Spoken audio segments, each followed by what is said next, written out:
ಬೃಹತ್ ಗಾತ್ರದ ಲಾರಿಯಡಿಗೆ ಬಿದ್ದು ಬೈಕ್ ಸವಾರ ಮೃತಪಟ್ಟ ಘಟನೆ ನಿನ್ನೆ ಸಂಜೆ ವೇಳೆ ಉಡುಪಿಯ ಅಂಬಲಪಾಡಿಯ ರಾಷ್ಟ್ರೀಯ ಹೆದ್ದಾರಿ ಬೈಪಾಸ್ ಬಳಿ ನಡೆದಿದೆ.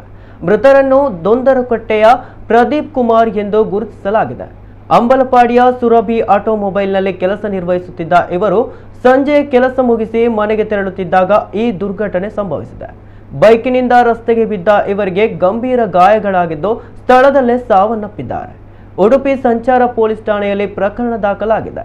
ಮೃತದೇಹವನ್ನು ಜಿಲ್ಲಾಸ್ಪತ್ರೆಯ ಮರಣೋತ್ತರ ಪರೀಕ್ಷಾ ಕೇಂದ್ರಕ್ಕೆ ಸಾಗಿಸಲು ಸಮಾಜ ಸೇವಕ ನಿತ್ಯಾನಂದ ಒಳಕಾಡು ಇಲಾಖೆಗೆ ನೆರವಾದರು.